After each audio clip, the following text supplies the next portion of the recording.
অন্তর্বর্তী সরকারের স্বরাষ্ট্র উপদেষ্টা লেফটেন্যান্ট জেনারেল মোহাম্মদ জাহাঙ্গীর আলম চৌধুরী বলেছেন, জাতীয় নির্বাচনে শান্তিপূর্ণ পরিবেশ নিশ্চিতকরণ, আইনশৃঙ্খলা পরিস্থিতি নিয়ন্ত্রণ ও ফ্যাসিস্ট সন্ত্রাসীদের দমনের উদ্দেশ্যে অবিলম্বে অপারেশন ডেভিল হান্ট ফেজ 2 চালু করা হবে। শনিবার সচিবালয় স্বরাষ্ট্র মন্ত্রণালয়ের সম্মেলন কক্ষে আইনশৃঙ্খলা সংক্রান্ত কোর কমিটির সভা শেষে সংবাদ সম্মেলনে তিনি কথা বলেন। স্বরাষ্ট্র উপদেষ্টা বলেন, লুট হওয়া ও অবৈধ অস্ত্র উদ্ধারে আইনশৃঙ্খলা রক্ষাকারী বাহিনীর অভিযান চলমান।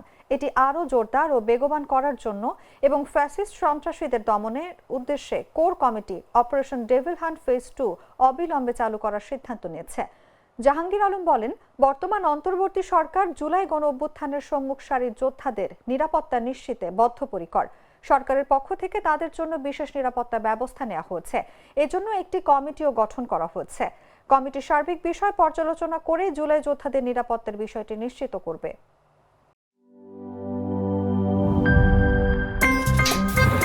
আমার একটা স্মার্ট সিদ্ধান্তে 25% গ্যাসের খরচ কমেছে। ভাবছেন কিভাবে? সাধারণ গ্যাস স্টোভ বদলে আমি এনেছি আরএফএল গ্যাস স্টোভ। এর সাইন্টিফিক নজল ও ব্রাস বার্নার ক্যাপ সমানভাবে তাপ ছড়িয়ে রান্না করে দ্রুত।